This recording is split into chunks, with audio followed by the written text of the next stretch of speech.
오늘은 시작하면서 야고보서 4장 6절에서 10절 말씀을 통해서 은혜를 나누기 원합니다.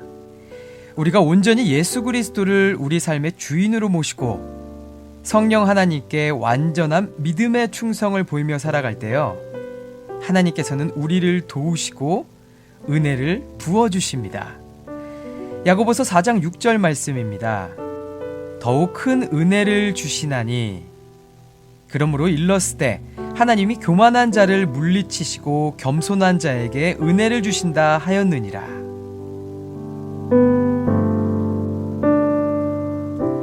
하나님을 의지하고 하나님의 뜻대로 살아가는 자는요, 하나님께서 보증하시고 책임지시고 은혜로 가득한 삶으로 인도해 주십니다.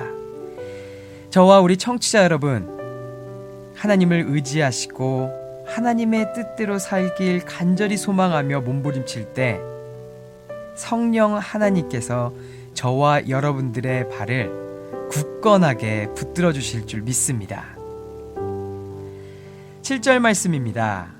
그런즉 너희는 하나님께 복종할지어다. 마귀를 대적하라. 그리하면 너희를 피하리라.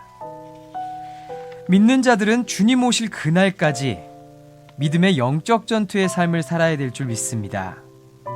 마귀를 대적하고요, 예수의 이름으로 내어 쫓으며 능력 있는 삶을 살아야 될 줄 믿습니다. 그런데 오늘 말씀에서 야고보는요, 영적 전투의 삶 전에 먼저 있어야 할 것을 강조하고 있습니다. 바로 하나님께 복종할지어다입니다.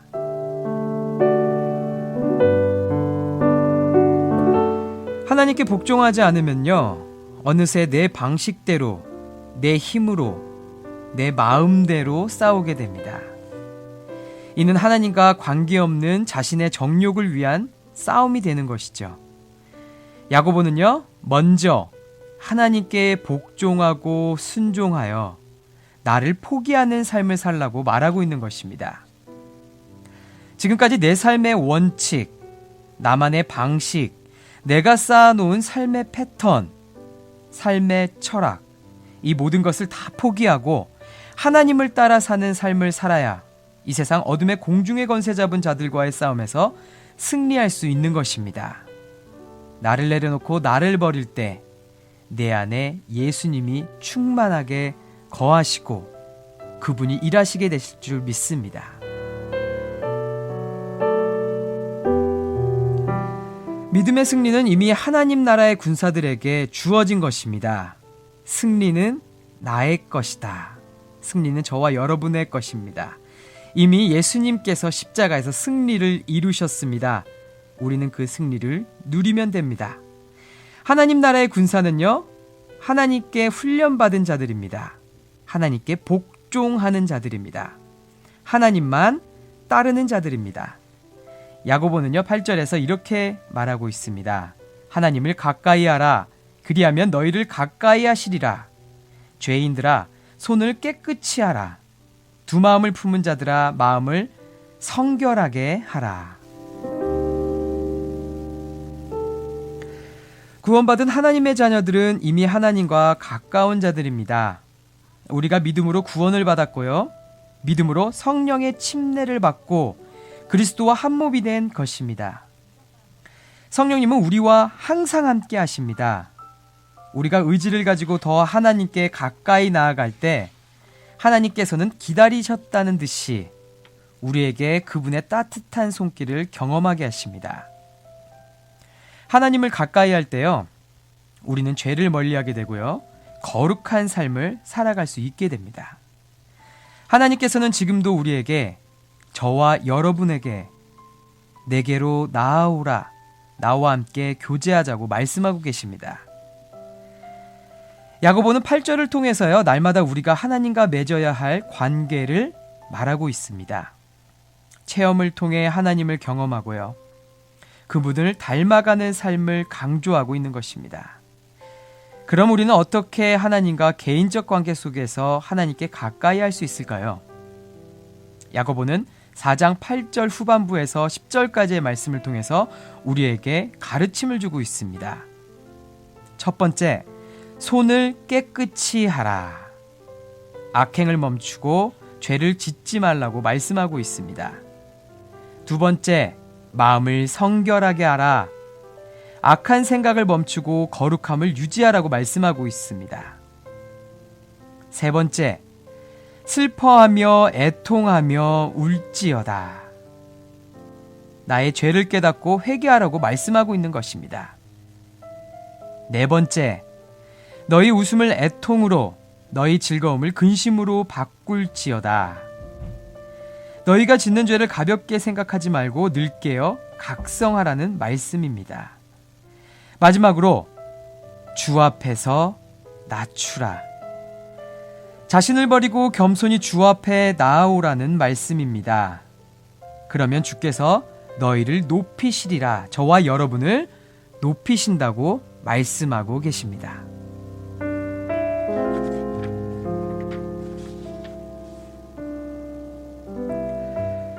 오늘 짧지만 잠깐 저와 여러분이 살펴본 말씀에서요, 하나님께서 야고보를 통해 우리에게 주는 메시지는 명확합니다.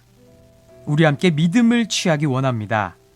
서로 다투고 싸우지 말고 믿음을 취하기 원합니다.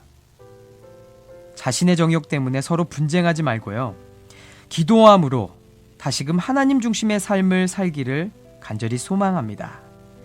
늘 깨어 기도하고 회개하고 죄를 떠나 세상을 따르지 않고 하나님을 따르고 하나님께 순종하는 삶을 사는 저와 우리 청취자 여러분 되기를 간절히 소망합니다. 하나님께서는 어떤 상황에서든지 은혜를 베푸셔서요, 저와 여러분이 하나님의 성품을 닮은 자로 만드실 줄 믿습니다.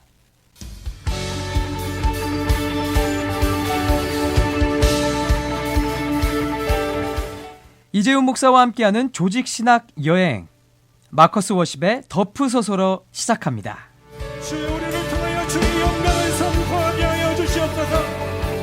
이 땅 가운데 일하시는 주님의 일하심과 역사를 우리를 통하여 드러내시옵소서.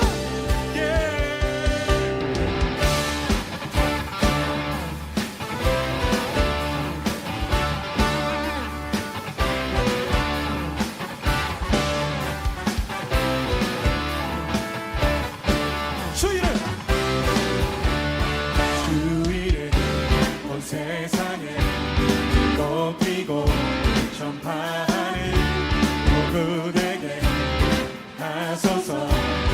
우리 화가 높은 다시 전국 열어 주소서.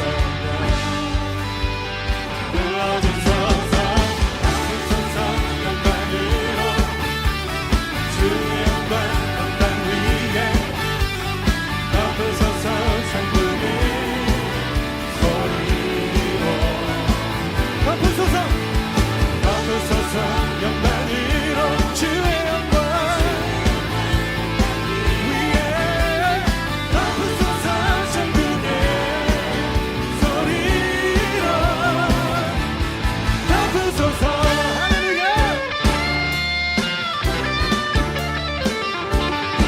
주 말씀, 주 말씀 선포하고 주의 왕국 예비하는 소리 되게 하소서. 우리 바라보는 같이 천국 열어 주소서. 불러주소서. 덮으소서 영광으로 주의 영광 땅 위에 덮으소서. 천국의 소리로 온 세상은 주의 것, 온 세상은 주의 것, 영원 주께 경배하네. 덮으소서. 천국의 소리로 덮으소서. 주의 영광을 선포하길 원합니다. 주, 우리를 사용하여 주시옵소서.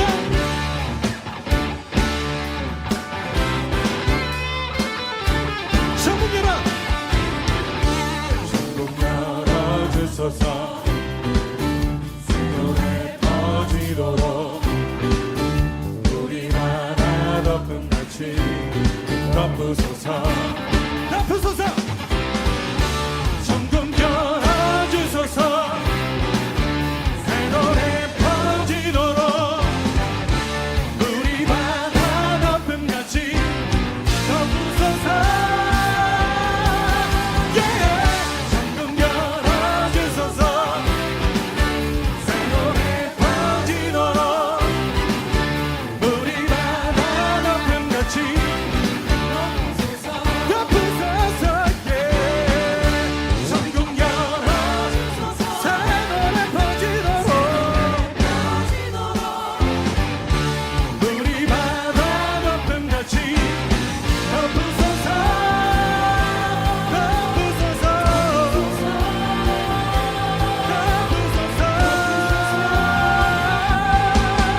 자, 오늘부터는요, 예수 그리스도에 대해서 조금 더 알아가는, 공부하는 시간 갖도록 하겠습니다. 네, 예수 그리스도께서 어떤 분이시고 어떤 사역을 하셨는지 다루는 이 조직신학의 그리스도론, 기독론이라고 하는데요. 이 부분에 대해서 우리가 함께 살펴보도록 하겠습니다. 네, 기독론, 그리스도론. 네, 우리는요, 우리 기독론이라고 통일해서 부르도록 하겠습니다. 이 부분도요, 쉽지 않습니다. 좀 어려운 부분이 있습니다. 기독교의 진리의 중심에 해당되는 부분이기 때문에요. 어려울 수도 있겠지만요. 조금 더 집중해서 함께 해주시면요. 우리가 더 친밀하게 주님과 가까이 나아가는 시간 될 줄 믿습니다. 네, 기독론은요. 예수 그리스도는 어떤 분이신지, 그리고 예수 그리스도가 이 땅에 왜 오셨는지, 그리고 예수 그리스도께서 이 땅에 오셔서의 삶과 그 사역에 대해서, 그리고 예수님이 십자가에 못 박혀 죽으신 이유에 대해서, 그리고 예수 그리스도의 부활과 승천의 신앙적 의미에 대해서, 예수 그리스도께서 세우신 새 언약은 무엇인지에 대해서 살펴보는 분야입니다. 네, 이 또한도요, 우리 조직 신학 안에 들어있고요. 신론은 하나님에 대해서 공부했다면 기독론, 네, 예수 그리스도에 대해서 공부하는 시간입니다. 조금 더 디테일하게 세부사항으로 살펴보면요. 제가 총괄적으로 쭉 한번 좀 이렇게 간단하게 명료하게 기독론에 대해서 쭉 한번 살펴보고요. 그 다음에 그리스도의 선제성에 대해서, 뭐 그리스도의 영원성과 예수 그리스도의 뭐 창조자로서의 활동, 예수님도 창조 사역에 함께 하셨다. 제가 거듭 많이 말씀을 드렸습니다. 뭐 그런 부분에 대해서도 한번 쭉 살펴보고요. 또 그리스도께서 여호와의 사자로서 행한 사역들이 있어요. 성경에 기록되어 있는 부분들, 그런 부분들도 쭉 살펴보고요. 또 예수 그리스도의 성육신에 대해서, 그 성육신의 증거가 어떻게 되는지, 당연히 그 증거는 어디에서 찾아야 된다고 그랬죠? 성경 안에서 찾아야만 합니다. 네, 성경이 우리 인간 삶의 기준, 잣대가 되고요. 또 모든 것 위에 최고의 권위를 가지고 있기 때문에 성경 안에서 성경을 증명하는 겁니다. 예수 그리스도를 증거하는 겁니다. 자, 그래서 뭐 성육신에 하신 목적에 대해서, 그 부분에 대해서도 성경에 나와 있는 부분들을 통해서 우리가 살펴보고요. 또 성육신 하신 예수 그리스도의 인격, 그리스도론에 해당되는 그 인격, 예수 그리스도의 인격에 대해서 살펴보고요. 예수 그리스도께서 이 땅에 선지자, 제사장, 왕으로서 어떤 역할을 하고 어떤 사역을 하셨는지, 그리고 예수 그리스도께서 자기를 낮추시고 비우셔서 십자가에 못 박혀 돌아가시까지 또 어떠한 모습을 우리 가운데 보여주셨는지, 어떤 본을 보여주시고, 이를 통해서 우리가 예수 그리스도의 어떤 모습을 닮아가며 살아가야 하는지에 대해서도 우리가 살펴보도록 하겠습니다. 자, 예수님께서 십자가에 못 박혀 죽으셨습니다. 모든 인류를 위해서, 저와 여러분을 구원하시기 위해서, 천국 백성 삼으시기 위해서 십자가에서 물과 피를 흘리셨습니다. 그렇다면 예수님께서 죄가 있으셔서 십자가에 돌아가신 것일까요? 네, 아닙니다. 그 부분에 대해서 다루는 것, 점도 없고 흠도 없는 어린 양 예수 그리스도, 거룩하신, 거룩이라는 거는요 100% 순결하다는 의미를 갖고 있습니다. 99% 깨끗하고 0.1%의 뭐 불순물이 들어가는 것이 아니라 전혀 흠이 없다라는 것입니다. 그것을 우리는 거룩하다라고 부르는데, 그 거룩하신 예수 그리스도께서는 죄가 없으시다. 이 부분을 다루는 것이 기독론 안에서 그리스도의 무죄성에 해당됩니다. 그 부분에 대해서도 우리가 점차 살펴보는 시간 갖도록 하겠습니다. 예수 그리스도의 부활과 승천, 그 부활과 승천이 중요한 이유가 무엇이며, 또 그 증거들은 무엇이며, 그 증거가 말하고 있는 결과는 무엇인가, 그런 부분에 대해서도 우리가 쭉 함께 공부하는 시간을 가질 것입니다. 자, 그렇게 하고요. 또 우리의 삶에 좀 적용할 수 있는 질문들도 제가 한 가지씩 이렇게 던지면서요. 지금 우리가 공부하고 있는 조직신학이 단순히 연구하는 분야, 공부하는 분야가 아닌 우리의 삶에 직접적으로 적용할 수 있는 분야인 것을 우리가 조금 더 깊게 하나님을 알아가고 그분의 제자로서 살아가기 위해서, 기독론을 공부하는 유익을 조금 더 누리기 위해서 우리가 우리의 삶 속에서 적용할 수 있는 질문들과 또 나누는 시간도 좀 갖도록 하겠습니다. 자, 오늘 첫 시간으로요, 예수 그리스도는 어떤 분이신지 살펴보는 시간 갖도록 하겠습니다. 자, 기독론은요 조직신학의 한 분야입니다. 예수 그리스도의 인격과 사역을 다루고 있는 것이죠. 기독론의 가장 큰 주제는요. 네, 제가 거듭거듭 말씀드리고 있는 거. 예수님은 누구신가? 예수 그리스도는 어떤 분이신가 하는 것입니다. 즉, 예수 그리스도의 본질과 성품에 대해서 공부하는 것, 연구하는 것, 기독론에 해당됩니다. 그리고 예수 그리스도께서 무슨 일을 하셨는지, 즉 예수님의 사역이 무엇인지에 대해서 살펴보는 것, 굉장히 기독론 안에서 중요한 주제가 됩니다.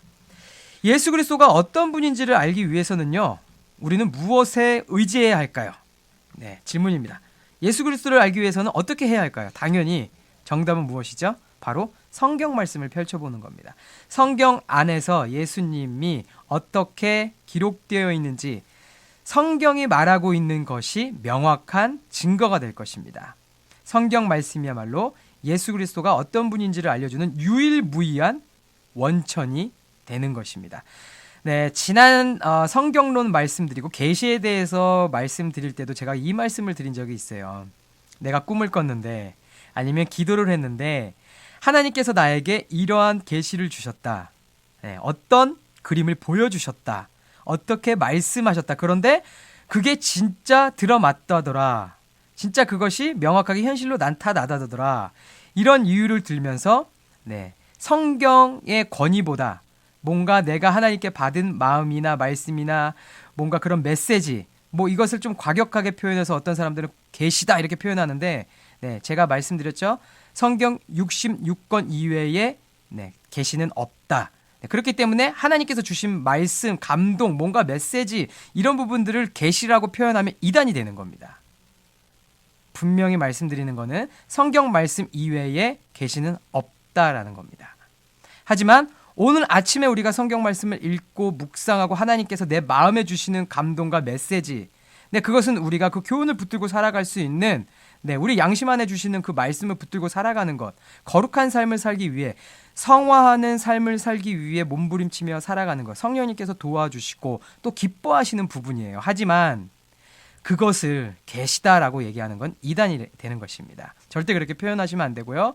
성경의 권위보다도 기도를 통해서 내가 받은 것을 더 위에 두어서는 절대 안 되는 것입니다. 그렇기 때문에 우리가 예수 그리스도에 대해서 알아갈 때도 성경이 최고의 우리의 권위가 되는 것입니다.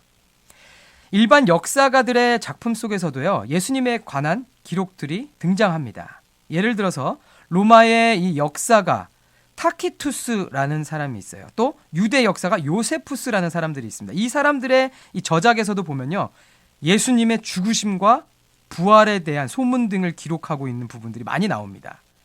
하지만 예수님에 대해서 가장 분명한 정보를 주는 것은 오직 성경 말씀입니다. 자, 성경은 예수 그리스도가 어떤 분이라고 가르치고 있나요? 성경은 예수 그리스도가 사람의 몸을 입고 이 땅에 오시기 전에 이미 영원한 성자 하나님, 곧 하나님의 아들로 존재하셨다라는 것을 증명하고 증거하고 있습니다. 자, 성자 하나님, 예수 그리스도를 말씀하고 있는 겁니다. 예수 그리스도라고 해야 되는데 우리가 삼위일체 공부하면서 배웠잖아요. 성부 하나님, 성자 하나님, 성령 하나님, 다 하나님 한 분이시다. 세 위격을 가지고 계시지만 한 분이신 하나님이다라고 우리가 공부했었습니다. 성자 하나님도 하나님이셨다라는 거예요. 예수 그리스도가 이 땅 가운데 성육신 하기 전에도 완전한 하나님이셨다. 이 성자 하나님은요, 성부 성령 하나님과 긴밀한 인격적인 교제 속에 계셨습니다. 한 분이신 하나님이시니까요. 이렇게 존재하시는 것을 가리켜서 조직신학에서는요, 예수 그리스도의 영원성, 선제성이라고 이렇게 표현합니다. 이를 증거하는 가장 대표적인 말씀은요, 요한복음 1장 1절 말씀입니다. 태초에 말씀이 계시니라. 이 말씀이 하나님과 함께 계셨으니 이 말씀은 곧 하나님이시니라. 아멘. 자, 너무 중요한 말씀이죠. 다시 한번 제가 읽겠습니다. 요한복음 1장 1절 말씀입니다. 태초에 말씀이 계시니라. 이 말씀이 하나님과 함께 계셨으니 이 말씀은 곧 하나님이시라. 아멘. 여기서 말씀은요, 성자 하나님, 곧 예수 그리스도를 말씀하고 있는 겁니다. 이 성자 하나님은요, 예수 그리스도는요, 태초에 하나님과 함께 계셨습니다. 성자 하나님은 성부 하나님, 성령 하나님과 구별되면서도 성부 하나님, 성령 하나님과 동일하고 동등한 신성을 가지고 계신 분이십니다. 지금 이 요한복음 1장 1절 말씀이 이것을 분명하게 우리에게 말씀해주고 있는 거예요. 요한복음 1장 1절 말씀 외에도 예수님을 하나님으로 부르는 구절들이 성경에 많이 등장합니다. 요한복음 20장 28절도 그 예로 들 수 있습니다. 의심 많은 도마가요, 부활하신 예수님을 만나 그분을 못자국을 만져보지 않고는 나는 예수님을 믿지 못한다라고 하면서 그 못자국을 만져보고 이런 고백을 합니다. 나의 주시며 나의 하나님이시니이다. 예수 그리스도의 그 부활하신 예수 그리스도를 만나서 그분의 못자국을 만져본 도마가 고백하기를 나의 주시며 나의 하나님이시니라. 다 도마가 이렇게 고백했는데 이 부분이 하나님의 성령의 감동으로 고백되어진 것이고 하나님께서 이것을 보증하셨기 때문에 성경에 기록되어 있고 지금 오늘날 저와 여러분들 가운데 우리가 묵상하고 볼 수 있는 성경책으로 이렇게 볼 수 있도록 주어진 것입니다. 즉, 이 고백은 하나님이 기뻐하시는 고백이었다라는 거예요. 또한 예수 그리스도가 하나님이라는 걸 증거하고 있는 말씀이라는 겁니다. 요한복음 20장 28절 말씀이요. 다시 한번 읽어드릴게요. 나의 주시며 나의 하나님이시니이다. 이 중요한 것은요, 이러한 도마의 고백을 듣고서 예수님께서 도마의 생각이 틀렸다, 너의 고백이 틀렸다 이렇게 지적하지 않으셨어요. 너 잘못된 말을 했구나라고 말씀하지 않으셨습니다. 도마의 생각을 또한 나는 그런 게 아니라 무슨 변명을 하시거나 그 생각에 대해서 덧붙이거나 수정해서 그렇게 예수님 말씀하시지 않으셨어요. 예수님께서도 도마의 고백을 옳은 고백으로 받아들이셨습니다. 결국에 예수님도 자신이 하나님이시다, 주시라는 것을 인식하고 계셨고 알고 계셨고 그렇기 때문에 그 고백을 기뻐하셨던 것입니다. 자, 예를 들어서요, 좀 몇 가지 더 말씀드리면요, 로마서 9장 5절 말씀에서 사도 바울은 육신으로 하면 그리스도가 저희에게서 나셨으니 저는 만물 위에 계셔 세세의 찬양을 받으실 하나님이시니라 라고 말하고 있습니다. 이 구절 역시 너무도 명백하게 예수 그리스도께서 하나님이심을 선포하고 있는 말씀입니다. 자, 이 외에도요, 빌립보서 2장 6절 말씀, 히브리서 1장 8절 말씀, 디도서 2장 13절 말씀, 요한일서 5장 20절 말씀이 예수 그리스도께서 하나님이시라는 부분을 명확하게 증거하고 있는 부분이 되는 것입니다. 자, 빌립보서 2장 6절 말씀입니다.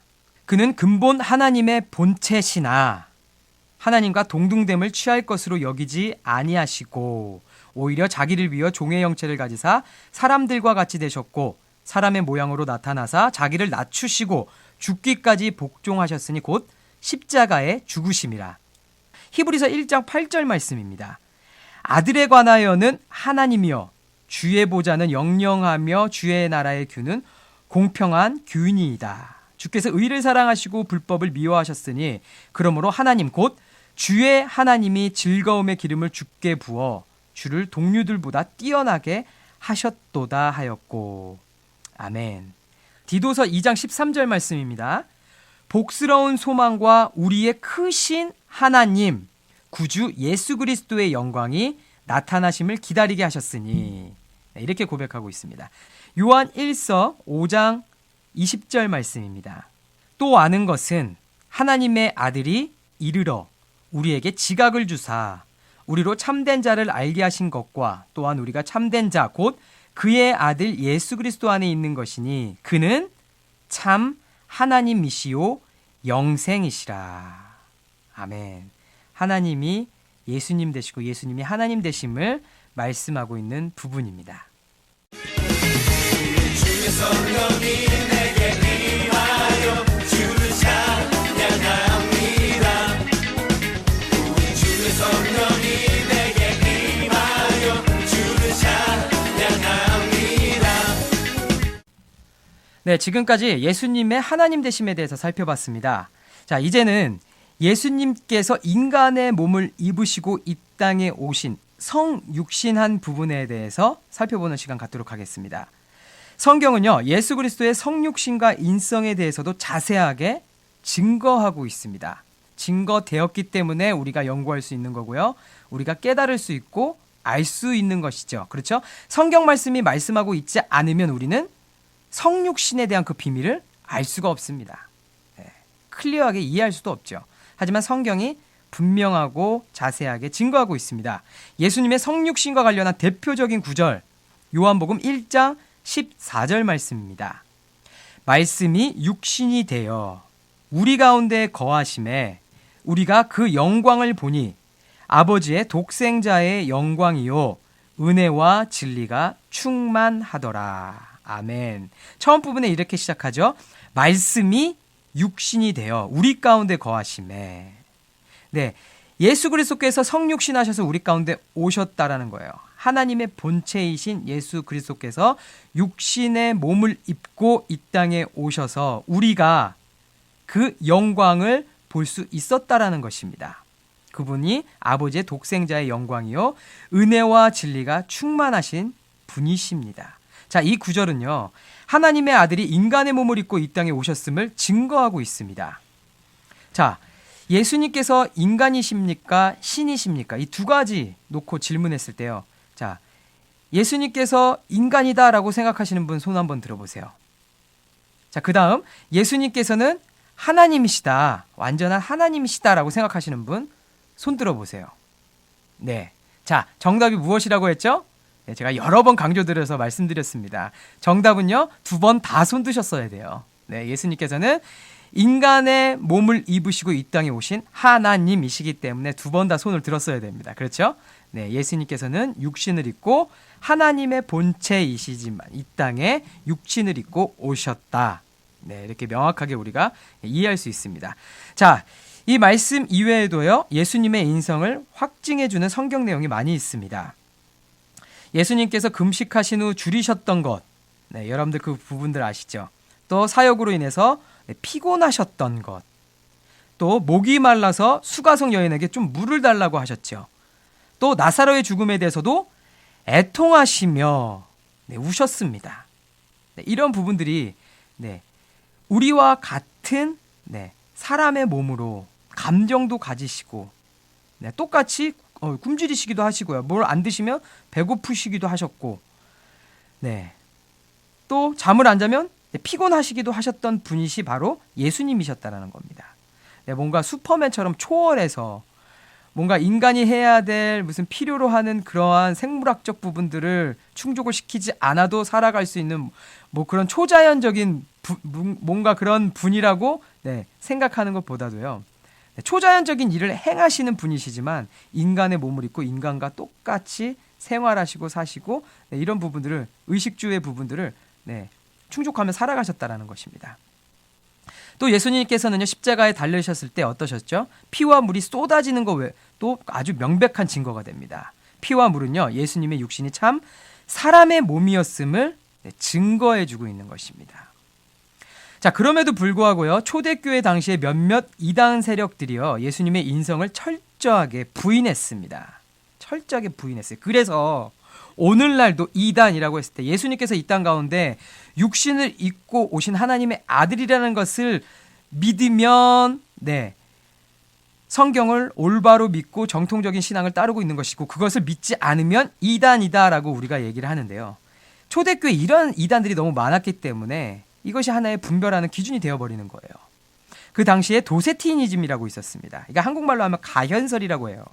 이 이단적 사상이 널리 퍼져서요, 예수님이 참 인간으로 이 세상에 오신 것이 아니라 그저 사람들의 눈에 그렇게 인간적으로 보인 것이다, 인간의 형체로 보이는 환영에 불과했다, 이런 주장을 내세웠습니다. 제자들에게 나타나신 것도 그런 환영으로 보인 거지 실제 저와 여러분들처럼 이런 인간의 육신의 옷을 입고 오시지 않았다고 강조한 거. 이게 가연설이에요. 가연설. 도세티즘. 이단 사상입니다. 자, 이 도세티즘이 나중에는 영지주의와 흡수가 되면서 더 강력한 힘을 발휘하게 됩니다. 하지만 성경은 명백히 예수님이 참 인간으로 이 세상에 오셨음을 증거하고 있습니다. 이단 사상이요, 아무리 힘을 많이 받고 정치적 세력과 손을 잡고 강해 보이는 것처럼 얘기해도요, 그것이 진리가 될 수는 없습니다. 자, 오늘날도 진리를 고수하기 위해서, 복음을 쭉 이어가기 위해서 정말 외로운 길을 걸어가는 분들 많습니다. 그런데 결국에는 이게 성경에도 등장합니다. 마지막 때에 우리는 예수 그리스도의 이름으로 핍박을 받고 고통을 받고 고난을 받게 되어 있습니다.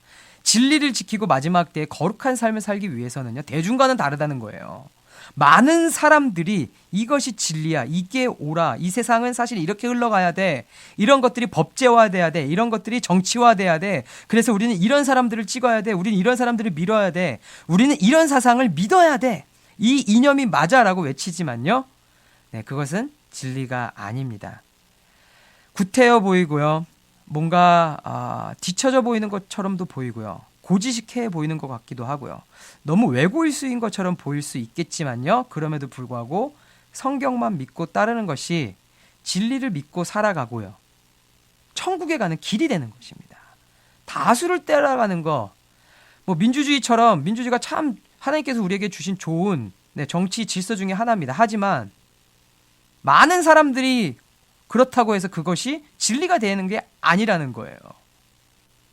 진리는 성경이 기록되어 있는 말씀이 진리입니다. 성경에 그렇기 때문에 모든 부분들이 다 포함되어 있습니다. 말씀은 모든 것을 우리에게 말씀해주고 있어요. 그런데 오늘날 왜 이렇게 같은 예수님을 믿고 같은 기독교인데도 이렇게 사상이 다르고 이 조직신학 하나만 봐도 해석이 다를까? 성경을 기록하신 분은 한 분이시지만 그것을 읽고 풀어가는 대다수의 사람들이 자신의 중심으로 그 말씀을 풀어가기 때문에 다른 해석이 나오는 거죠.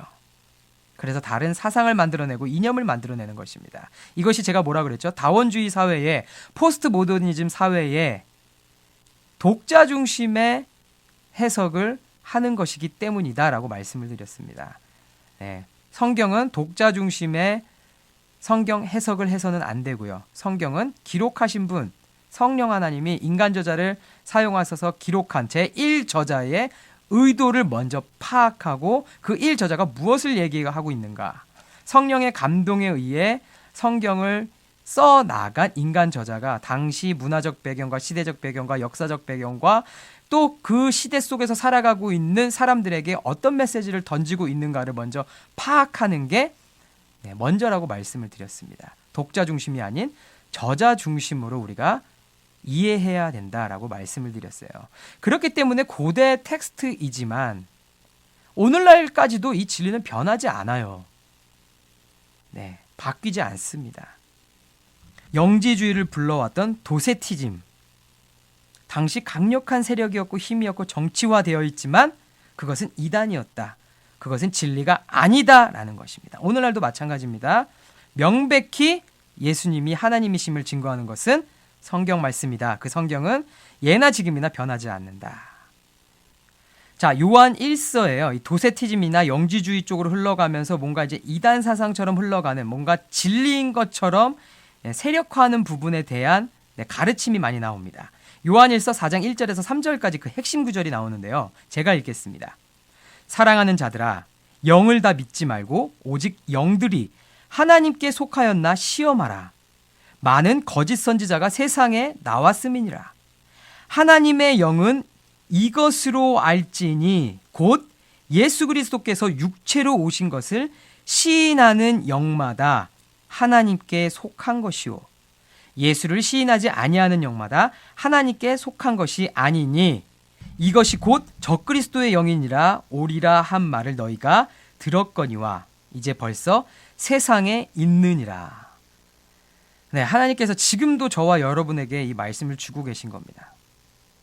사랑하는 자들아, 영들을 다 믿지 말고 오직 영들이 하나님께 속하였나 시험하라. 마치 누군가가요, 뭔가 새로운 계시다 아니면 새로운 가르침을 주겠다, 지금까지와의 가르침과는 달리 뭔가 특별하고 뭔가 명확한 것이 있다 하면서 여러분들한테 접근했을 때요, 우리는 분별을 할 때 도박과 같이 하면 안 돼요. 마치 이것을 뭐 도박하듯이 한번 내가 이걸 믿고 한번 따라가봐, 어차피 나는 뭐 속지만 않으면 돼, 내가 잃을 것만 없잖아 라면서 이렇게 도박하시듯이 하면 안 됩니다. 왜냐면요, 이 영에 대해서는요, 영의 세계에서는 흡수되는 게 있어요.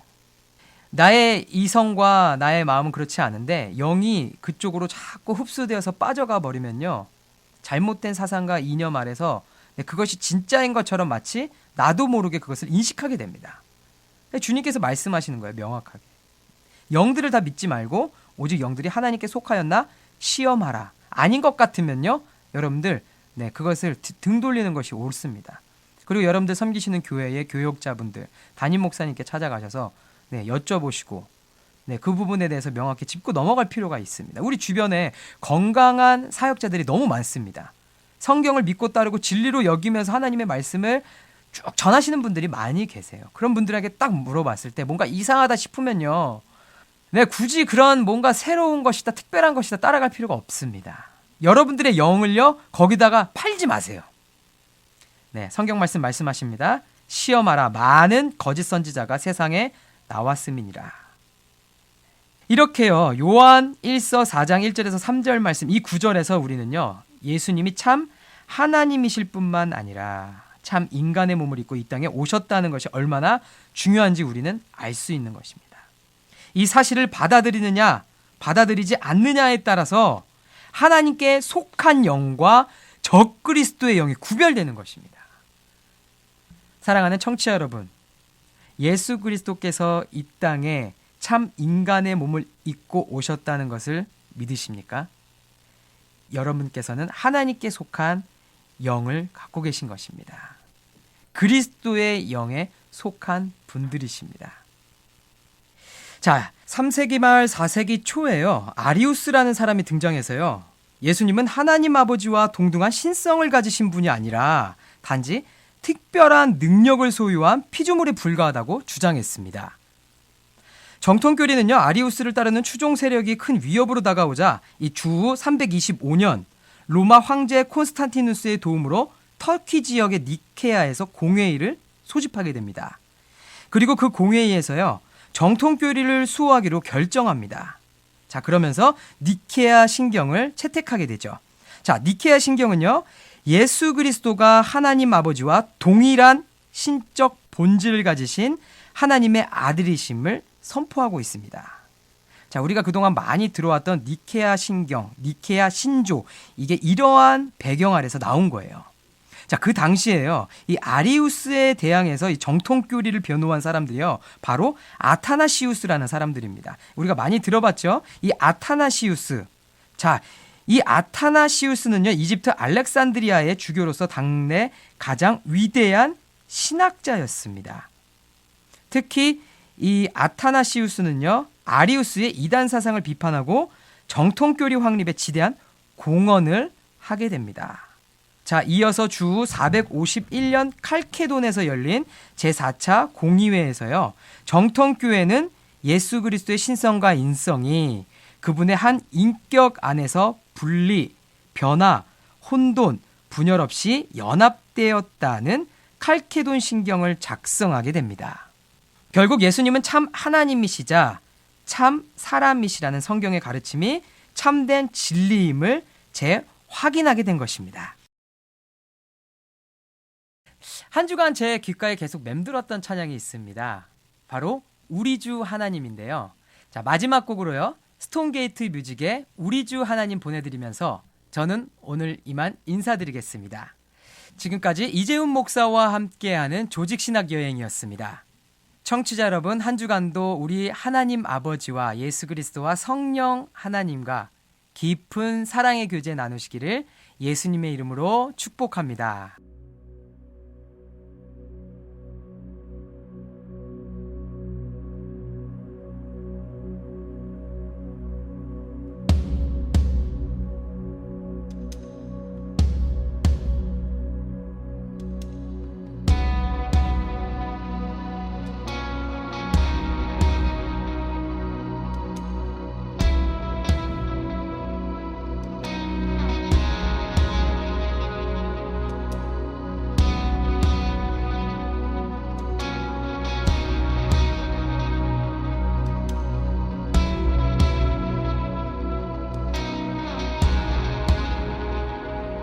우리 주 하나님